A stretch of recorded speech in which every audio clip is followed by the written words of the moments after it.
Okay, if you're an Amazon seller, you know that feeling, that little jolt you get when you check your account health dashboard. I think one of the biggest stressors out there has got to be the dreaded intellectual property complaint. But what if I told you it's not the business ending catastrophe you think it is? All right, let's dive right in and build your survival guide. So picture this. You've opened your account and there it is, a notification about an IP complaint. Your heart just sinks, right? And a million questions start racing through your mind. Is my account going to get suspended? What did I even do wrong? It's a moment that, yeah, pretty much every seller dreads. All right, first things first, take a deep breath. Seriously, I know it's way easier said than done, but panicking is not going to help you here. The good news, and there is good news, is that almost every IP complaint is a totally manageable issue, as long as you approach it with a clear head and a solid plan. Think of it as just a problem to be solved, not a sign to shut down your shop. Okay, so to solve it, we first got to understand what an intellectual property complaint actually is. Let's break it down so you know exactly what you're dealing with. To put it simply, it's a formal notice from a brand owner, and they send it through Amazon saying they believe your product listing is stepping on their protected assets.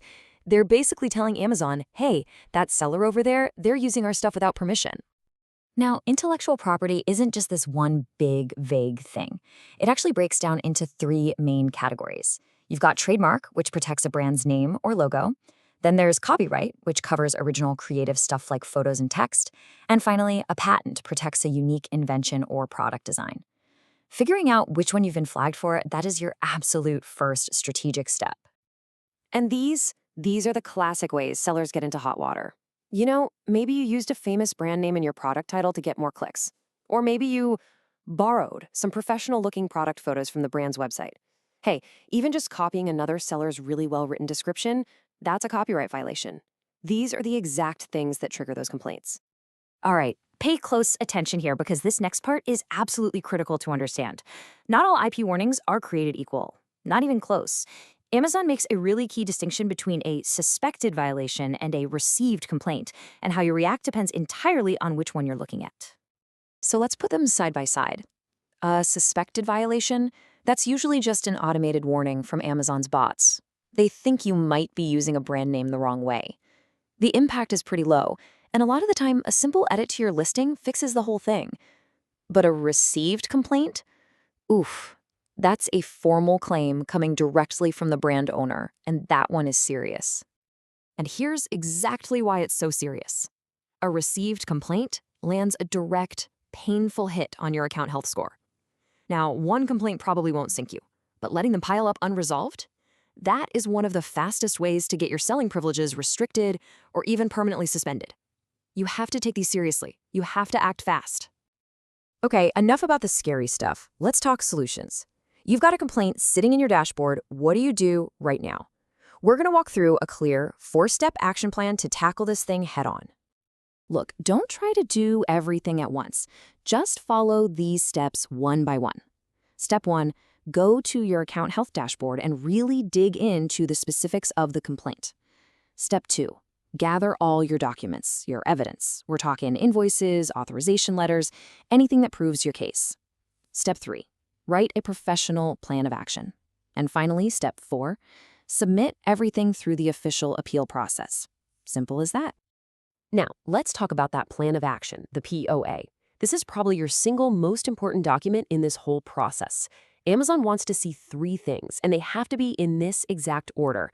First, the root cause. You got to explain why the violation happened. Second, your corrective actions. Detail what you did immediately to fix it.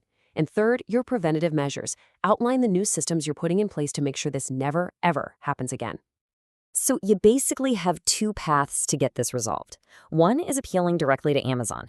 The other, and this can be a great option, is going straight to the source. See, if a brand filed the complaint, they also have the power to take it back.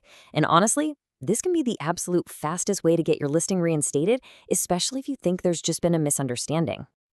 And here, this is a great little template you can use as a starting point. You don't need to write some big legal masterpiece. Seriously, a simple, professional email that just explains the situation and politely asks them to review and retract the complaint can work wonders. The whole goal here is to open a conversation, not to start a fight. And listen, this might be the single most important piece of advice I can give you. I know you're probably frustrated. You might even feel the complaint is totally unfair, but sending an angry or defensive email will get you absolutely nowhere fast. You've got to be respectful, you've got to be factual, and you have to treat the rights owner like a business partner you're trying to solve a problem with. Professionalism is your secret weapon here. Okay, so you've put out the fire. You resolve the immediate problem. Awesome. But the real work is making sure this doesn't happen again. Look, the goal isn't just to get good at fixing complaints.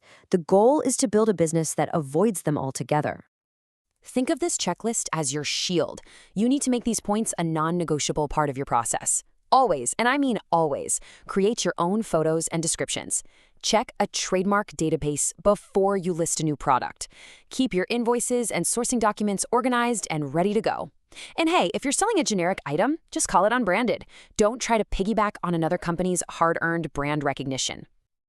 And the best part is, you don't have to do all this work manually. You can arm yourself with the right tools. Something like the Seller Assistant app, for example, has an IP alert feature that can flag risky brands that have a history of filing complaints. And tools like Keepa can help you spot suspicious drops in the number of sellers on a listing, which is often a huge red flag for aggressive brand enforcement. Use the technology that's out there to your advantage. So let's bring it all home. That initial feeling of dread when you see an IP complaint pop up, it's real, I get it, but it absolutely does not have to be the final word. As we've just walked through, this is a known problem with a very clear solution. By understanding the rules, acting like a pro, and having that step-by-step process ready to go, you can navigate these challenges and keep your account safe. And that really leaves us with one last thought. Yeah, handling IP complaints effectively is crucial for survival, but true long-term success on Amazon, that comes from building a business that's designed to avoid them proactively from the start. So, you have to ask yourself, is your business built to just react to problems as they pop up, or is it built to last? The choice really is yours.